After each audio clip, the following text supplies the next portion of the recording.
What's the name of the bus company, by the way? Is it the City Bus Company?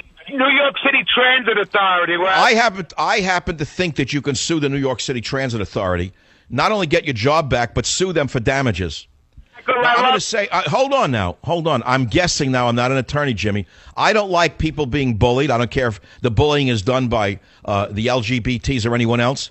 I want a lawyer listening to this show who'll take Jimmy's case pro bono.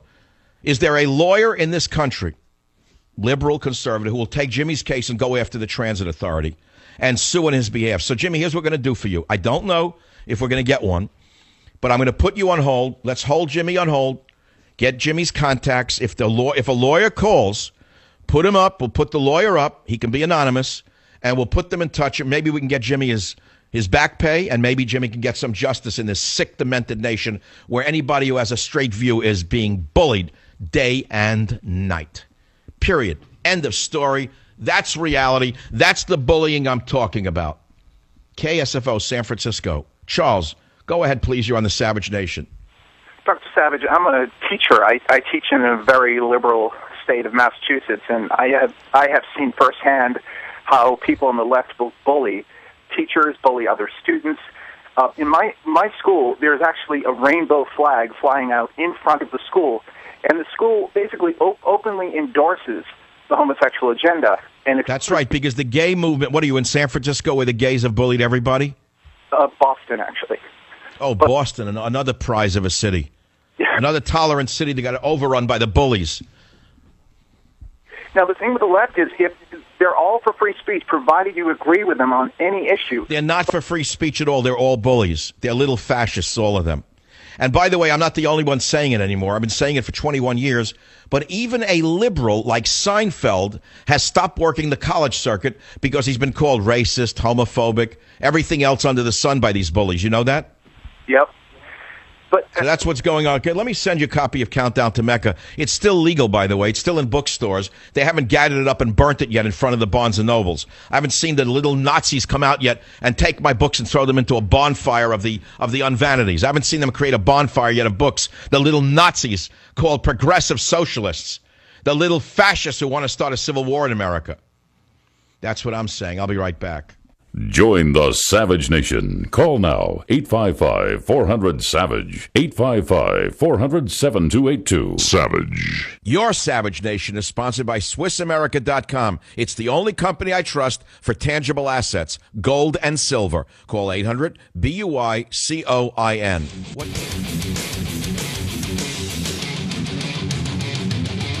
It is the Savage Nation. I don't know where the 2 hours went. I don't know how it went so fast, but I'm on fire today for reasons I don't even understand. Maybe I just can't take any more of the lies, and I can't take it. The duplicity is getting me crazy. Every time he opens his mouth, I get crazier from this guy. The man is lying so clearly you can't take it. We all know all politicians are BS artists, okay? We know that's what the word politician you look at, what expect. But this one thinks he's actually selling his lie. That's the part that bothers me. He has such hubris, Obama, that he thinks he's selling his big lie. Who's buying that act anymore? Can you tell me anyone? Apparently his popularity has plummeted amongst blacks. Leftists don't like him. Liberals don't like him. So who is buying this guy's lie? I don't know. I don't know anymore. I don't know who believes a word he says. Listen, you got to hear this one I'm talking about that set me off today about bullying. Listen to clip number 6. The rugged individualism that defines America has always been bound by a shared set of values, an enduring sense that we're in this together, that America is not a place where we simply turn away from the sick or turn our backs on the tired, the poor, the huddled masses. It is a place sustained by the idea, I am my brother's keeper, I am my sister's keeper, that we have an obligation to put ourselves in our neighbor's shoes. And see each other's common humanity. Is that right? Why don't you have some homeless in the White House? Why don't you stop abusing your office of the presidency and flying all over the world on golf trips? Why don't you tell your wife to stop taking so many vacations? Now, as far as that statement by Emma Lazarus that is graven on a tablet within the pedestal on which the Statue of Liberty stands, it's the New Colossus. And in it she says, "Give me your tired, your poor, your huddled masses yearning to breathe free. The wretched refuse of your teeming shore. Send these the homeless tempest-tossed to me. I lift my lamp beside the golden door. Now, I grew up on that. I'm an immigrant son. I thought that was very, very touching. Of course, there was no welfare state when she wrote that. They weren't waiting for them with a lawsuit. There was no ACLU standing there with cockamamie eyeglasses and curly hair saying, here, you immigrant, me ACLU, just we sue for you. Yeah. Me immigrant, you racist, I sue with ACLU. They give it out in 50 languages now when they arrive. No, it was a little different when the new Colossus was written. A little different. No socialist nation, no welfare nation. What's he talking about? He's mixing things up, the rugged individuals. He goes from Teddy Roosevelt now to Emma Lazarus, all in one. No, America hasn't been bound by a shared set of values. It was shared by a shared set of work values. You're missing one work, Obama.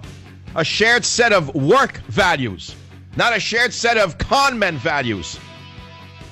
An enduring sense that we're in this together. We're in this together. When they come here and spit on our flag, they won't learn the language. They spit on our religion and our culture. That's a shared set of values. I'm supposed to take care of the world? Stop bullying me, Obama. We're not going to take it anymore. Join the Savage Nation. Call now, 855-400-SAVAGE, 855-400-7282. Savage.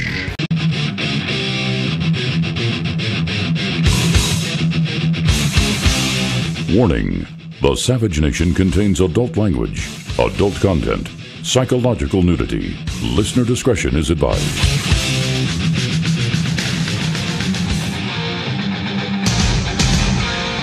And now, America's most exciting radio talk show, The Savage Nation, home of unprotected talk, borders, language, culture. And here he is, Michael Savage. The rugged individualism that defines America has always been bound by a shared set of values. Yeah, right. An enduring sense that we're in this together. Yeah, right. We all brothers. That America is not a place where we simply turn away from the sick. No. Or turn our backs on the tired. Oh, no, the poor, the huddled masses. It is a place sustained by... All right, once again, he's lying because the statement, give me your tired, your poor, and your huddled masses, written by Emma Lazarus, which is on the Statue of Liberty, was written before this was a welfare state. And while we may have compassion for the tired, the sick, or the huddled masses, can you honestly sit there, Mr. and Mrs. Progressive, and tell me that we can afford to take in all of the tired, the poor, and the huddled masses of the world? Can you honestly tell me we have the resources for that? Of the billions of people on earth, we can take in all of the Muslims from Africa who are being ejected. We can take in all of the Chinese who cannot find jobs. How can we afford them? Tell me how. All the Mexicans? How many more can we take in? Who's going to pay for it? You're going to pay for it out of your Social Security? How foolish can you be? How dumb can you be? Now, we are a nation of immigrants. That's true, but that has no meaning today. A nation of orderly immigration is different than a nation that has no borders. A nation whose borders have been broken by Bill Clinton and now Barack Obama. Erased our border with Mexico. So they pour across the border as though they own us. They treat us like a doormat. They're marching in from Honduras, Guatemala, El Salvador, like we're a doormat that they can just wipe their feet on when they get here. Why are they coming here? You think they're coming here to work with their children? They're coming here to live off the fat of the land because they know that the liberal machine will feed them, clothe them, house them, educate them, medicate them. That's what they're coming here for. They're coming here to suck us dry. Now, let me tell you something else. I am an immigrant son, and that gives me the authority to talk about immigration more so than most people. But they didn't come here when this was a welfare state. They would rather have thrown themselves off a fire escape in the tenement they lived in than accept a dime in government handouts. They wouldn't take it. Now, compare that to the mentality of the immigrant today, lining up for everything free. Now, why do you suppose most Americans oppose illegal immigration, in fact, all immigration? To be very blunt, why is it that the average American, virtually of any race, opposes immigration today? Is it because they're all bigots, they're not as far-seeing and as magnanimous as Barack Obama? No, that's not why, because they see what's going on around them with their own eyes. They see a country that's disappearing in front of their eyes. They see their own language disappearing. They see their culture disappearing. They don't like it. Does that make them xenophobic? or does it make them patriots? Does it make them xenophobic because they love their own language and they love their own nation? Does it make them xenophobic because they don't like people who come here and are not willing to assimilate, as once was the case? As I said to you, we were once a melting pot. Immigrants had to conform and comply with the laws of the land and the mores of the land, more importantly. You know the old adage, when in Rome, do as the Romans do? Now they come here, so do as they do. Speak their language. Oh, yeah, speak their language, you're a racist on the bus. Go ahead. Maybe you'll be arrested for speaking English in another 5 years. Maybe it'll offend somebody. Maybe they'll make you rip the cross off your neck because it offends a Muslim or a Wiccan somewhere. That's the country you're living in? You're being bullied out of your own country and out of your own life. And it's time for you to understand you're being bullied, and if you don't stand up, you'll have nothing left. You know, it reminds me of a scene out of a book written by a German author, Thomas Mann. Right after World War I, there was great social chaos in Germany. After Germany had lost World War I and was mercilessly torn apart in the Treaty of Versailles, punished for a war they didn't really start, the Germans were destroyed. They took land away from them. They destroyed the German military. The society was in decay. It was falling apart. Thomas Mann wrote a short story entitled God Sees the Truth But Waits. I remember reading it in college. I didn't quite understand it then, but I understand it now. And it opens with a scene on a tram in Germany at the time where there is social chaos, where the young people of Germany are causing a ruckus on the trolley car, cursing, screaming, yelling, pushing older people around, making havoc, in other words, in Germany at the time. Now, why am I mentioning God Sees the Truth But Waits? Why am I mentioning a piece of literature? Because I am warning you as I sit here. I have an instinct for this. Unless this country is righted by the people themselves, we're liable to see something so terrible in this country you could never imagine it. And that something terrible could be a new Hitler. You say it could not happen here? The Germans never thought a Hitler could rise out of nowhere. And look what happened there. Now, why do you think Hitler rose in Germany? Because the communists were running rampant in the streets, They were beating people up. They were suppressing any speech they didn't like. They were street thugs. And you're not going to believe this, and you're not going to like what you hear. But the brown shirts were gangs that were formed to control the communist street thugs who were threatening the average German. Did you know that? And look what that turned into. Look what that turned into in Germany. Look at the nightmare that evolved because the communists were out of control. And so I go back again to the disorder that was portrayed in that story, God Sees the Truth But Waits. I think it was a short story I read in college by Thomas Mann. And that scene on the trolley car, does that not express to you what's going on in America today? Ferguson, Missouri.